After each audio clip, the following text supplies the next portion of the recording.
गुरुग्राम से एक बड़ी खबर आई है, जहां क्राइम ब्रांच की टीम पर बदमाशों ने फायरिंग की है। दरअसल ये मामला गुरुग्राम के बार गुर्जर इलाके का है। क्राइम ब्रांच की टीम को बिहार के 2 लाख के इनामी बदमाश सरोज राय और उसके साथियों के आने की सूचना मिली थी, जिसके बाद क्राइम ब्रांच की टीम ने इलाके में चेकिंग शुरू की और जैसे ही एक संदिग्ध बाइक को रुकने का इशारा किया तो बाइक सवार बदमाशों ने पुलिस की टीम पर फायरिंग शुरू कर दी, जिसके बाद पुलिस की ओर से भी जवाबी कार्रवाई की गई। दोनों तरफ से हुई फायरिंग में इनामी बदमाश सरोज राय को गोलियां लगी, जिसे नजदीकी अस्पताल ले जाया गया, जहां इलाज के दौरान उसकी मौत हो गई। वहीं इस मुठभेड़ में बिहार के एसटीएफ के जवान को भी हाथ में गोली लगी है, जिन्हें भी नजदीकी अस्पताल में भर्ती करवाया गया है। बता दें कि इनामी बदमाश सरोज राय बिहार के मोस्ट वांटेड बदमाशों की लिस्ट में शामिल था और हाल ही में उसने बिहार के सीतामढ़ी से जेडीयू विधायक पंकज मिश्रा को कॉन्ट्रैक्ट को लेकर धमकी दी थी। इसी मामले में सरोज राय अभी फरार चल रहा था। बिहार की एसटीएफ टीम सरोज राय की तलाश में लगातार छापेमारी कर रही थी और इसी दौरान बिहार एसटीएफ टीम ने गुरुग्राम क्राइम ब्रांच को सरोज राय और इसके अन्य साथियों की जानकारी साझा की थी, जिसके बाद एसटीएफ बिहार और गुरुग्राम क्राइम ब्रांच की संयुक्त कार्रवाई में 2 लाख का इनामी बदमाश मारा गया। अंत में अब आप गुरुग्राम के एसीपी क्राइम वरुण दहिया को सुनिए। उन्होंने इस एनकाउंटर को लेकर क्या कहा। सर, एनकाउंटर हुआ है, क्या पूरा मामला है? देखिए, ये 28 और 29 तारीख की इंटरवेनिंग नाइट की घटनाक्रम है।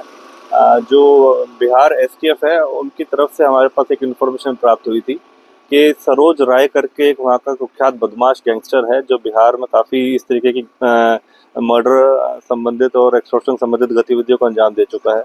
लगभग 32-33 उसके ऊपर ऐसे अभियोग दर्ज हैं मर्डर्स के और एक्सटॉर्शन संबंधित, और बिहार पुलिस के द्वारा उसके ऊपर 2 लाख रुपए का इनाम भी था। तो उस संबंध में बिहार जो एसटीएफ है उनके अधिकारियों ने हमारे साथ कुछ इन्फॉर्मेशन साझा करी थी, जिसके ऊपर वर्क करते हुए और इन्फॉर्मेशन मैनुअली और टेक्निकली एनालिसिस करके जो हमारी क्राइम ब्रांच की टीम है गुड़गांव की, उन्होंने इस इनपुट को जनरेट करा और टेक्निकली एंड मैनुअल अपने जितने इनपुट्स वगैरह डाल के इसको पकड़ने की कोशिश करी। और इस दौरान जब हमारे पास सूचना प्राप्त हुई कि यह व्यक्ति विशेष अपने कुछ अन्य साथी के साथ इस गुड़गांव के क्षेत्र में कुछ वारदात को अंजाम दे सकता है, तो बिहार जो एसटीएफ की टीम को साथ लेकर और हमारी जो क्राइम ब्रांच की टीमों ने इस को पकड़ने की कोशिश करी। जिस दौरान पकड़ने के दौरान इसने पुलिस पार्टी के ऊपर मल्टीपल काफ़ी फायर कर, जिस दौरान हमारी पुलिस जो बिहार एसटीएफ की जो हमारे एक जवान है उसके भी हाथ में गोली लगी है, गन शॉट इंजरी है उसको।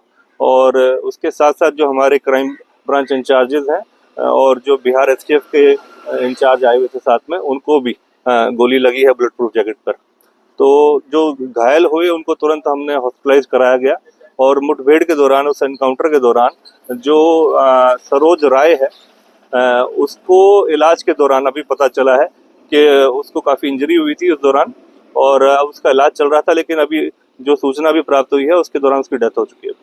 सर, किस तरह से सूचना हुई थी, क्या इसके साथ अन्य लोग भी साथ थे जिस वक्त इसने फायरिंग की और कहाँ जाने की फिराक में थे? देखिए, हमारे पास जो सरोज राय के संबंध में जो जानकारियां प्राप्त हुई थी उसके बारे में बिहार एसटीएफ ने काफ़ी इंटेल अपना शेयर किया था। उसके ऊपर जब हमारी क्राइम ब्रांच ने अपडेट करा और उसकी जानकारियाँ हासिल करी, तो उसकी जानकारियाँ हमें गुड़गांव क्षेत्र के और मेवात क्षेत्र के बारे में पता चला। तो हमारी खुफिया तौर पर जब हमारी मैनुअल और हमने टेक्निकल एनालिसिस करा तो हमें पता चला कि शायद वो जो मेवात का क्षेत्र है उसकी तरफ से यहाँ पर गुड़गांव में एंटर कर सकता है। तो मल्टीपल जगहों पर हमने अपने कंट्रोल रूम के माध्यम से व अन्य माध्यम से अपनी क्राइम ब्रांचेज और जो पुलिस स्टेशन की टीम्स हैं उनके नाकाबंदी के लिए हमने रिक्वेस्ट करी। और फिर जो मेन मुख्य जो रास्ता जो हमारे पास इंटेल आ रहा था, तो हमने जो ये हमारा तावड़ू रोड है इसके ऊपर हमने नाकाबंदी करने की कोशिश करी।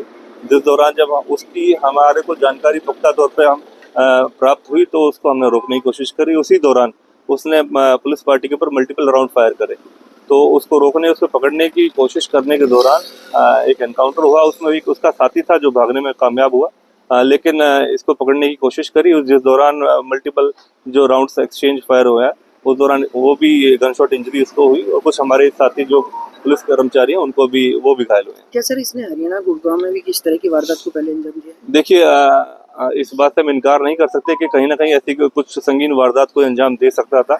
जिस तरीके की आपराधिक पृष्ठभूमि है सरोज राय की, उसके ऊपर लगभग 32 से 33 ऐसे आपराधिक मुकदमे हैं और बिहार के अंदर एक बहुत बड़ा उसका नाम है आतंक फैलाने के लिए। और जिस तरीके की गतिविधियों में वो संलिप्त रहा है, बताया जा रहा है कि काफ़ी असॉल्ट राइफल्स और वेपन्स भी इसके पास पहले पकड़े गए हैं, जैसे AK-56 हो गया, AK-47 वगैरह, इस तरीके के वेपन्स भी इससे पहले बरामद करे गए हैं। तो जिस तरीके की वारदात में ये अंजाम रहा है, तो इस बात से इनकार नहीं करा जा सकता था कि ये गुड़गांव क्षेत्र में भी कोई संगीन वारदात को अंजाम देता है।